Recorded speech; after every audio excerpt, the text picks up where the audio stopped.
Clash Royale used to feel untouchable. Back in 2016, this was the mobile game. Supercell's new game, Clash Royale. Clash Royale. Clash Royale. You'd open a chest before school, queue a ladder match on the bus, and watch top players on YouTube later on that night. It was simple, fast, and competitive in a way that didn't feel watered down just because it was on a phone. But this isn't the story you're here for. The real one is much darker. I'm pretty disappointed. If I tweeted Clash Royale sucks, I would get, thousands and thousands of likes. This is so stupid. Like, it's literally so dumb that this is what's happening. For nearly a decade, Clash Royale sat at the top of the App Store like some kind of unkillable giant. Clash Royale is #1 on this now. But I guess the saying is true. The bigger you are, the harder you fall. Over the years, something shifted. Oh my, what is Clash Royale thinking? The game that everyone used to rant about, it's turned into the biggest running joke of the century. I would have walked into the Supercell headquarters and said, "You in the back, you're fired! Pick up your shit! Get the f*** out of here!" It didn't happen overnight.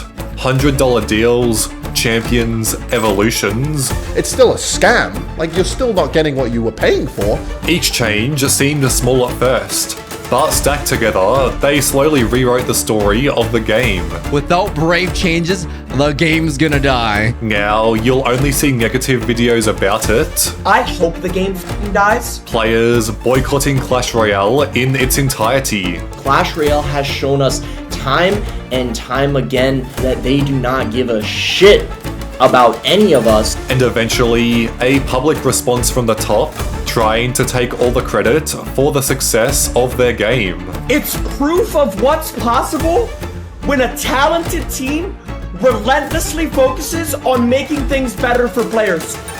What? None of the creators, none of the streamers, none of the YouTubers, none of the TikTokers, that's who's getting the credit. The team that murdered the game? Are you stupid? So, how does that happen? How does a game that made billions start losing the very community that built it? Is it bad balancing? Is it poor communication? Or is it something far simpler? Greed. I'm Indart, and as always, make sure to subscribe with notifications on. When it comes to Clash Royale, this wasn't one bad update. It was years of small decisions stacking up quietly until the foundation no longer felt stable. When Clash Royale first blew up, the formula was essentially perfect. You unlocked cards, upgraded them over time, and climbed the ladder at your own pace. You could spend money, but you didn't feel forced to. If you were good enough, you could outplay higher level opponents simply because skill mattered more than spending. That balance is what made it addictive. Just 2 years after the game's launch in 2016, Clash Royale had already generated over $1 billion in revenue and had over 35 million active players. And honestly, it felt deserved. The grind felt fair, progression felt meaningful, and maxing out your deck actually meant something. This continued on for the next couple of years, but then in 2019, Supercell released Pass Royale.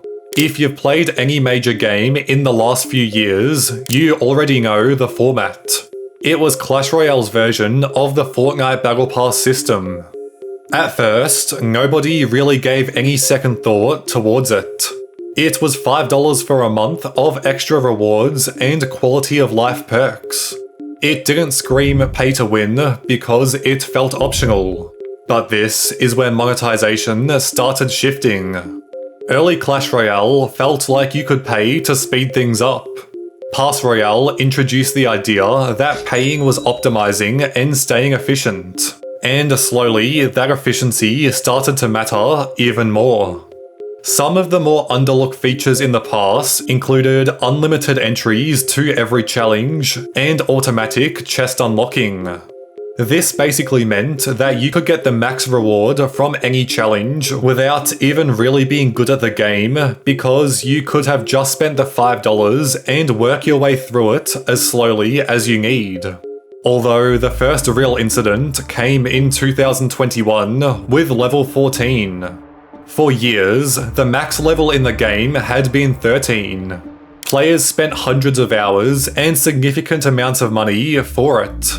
Finally hitting max level was an accomplishment for most players. Then suddenly, it wasn't finished. Level 14 meant that every single maxed deck wasn't maxed anymore. More gold, more cards, and more grinding was needed just to reach the peak that they previously were at. But this wasn't just a new feature, it simply felt like the finish line had been moved. A post on the Clash Royale Reddit was made titled, "Is it possible to reach level 14 on all cards without spending any money?" To where the reply stated, "Yes, but by the time you get all your cards to level 14, the game will already release level 20. It will take more than 5 years. If you don't count champions, yes, but it takes grinding for 6 years."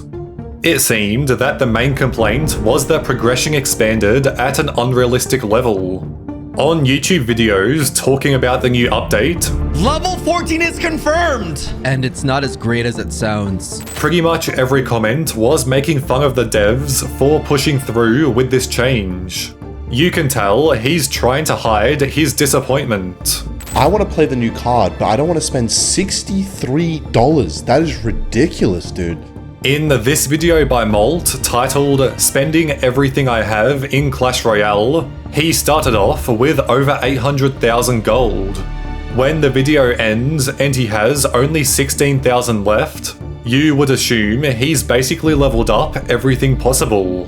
But reality sets in when only 3 of his cards are now max level, still needing to upgrade over 100 more.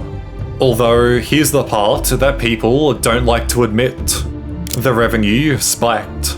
It jumped from around $206 million in 2020 to almost $300 million just 1 year later.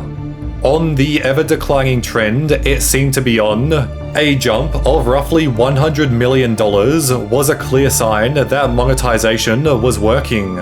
Therefore, every time progression expanded, spending increased.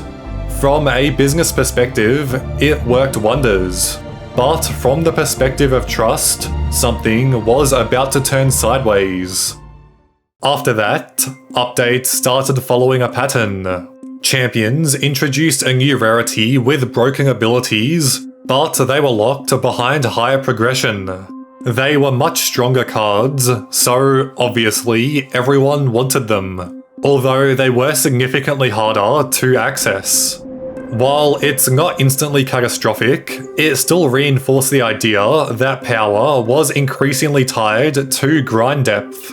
Offers started to appear in the shop more frequently, where you could unlock one single champion for $10 whole, or you could get 2 and some other nonsense for triple that price. Then 2023 introduced evolutions. Evolutions, in their simplest form, are an already existing card, but with an insanely good feature. Some would get knockback, heal, or do something so incredibly stupid that nobody can counter them unless they spend money themselves. If you didn't have the right evolution, certain matchups felt unwinnable.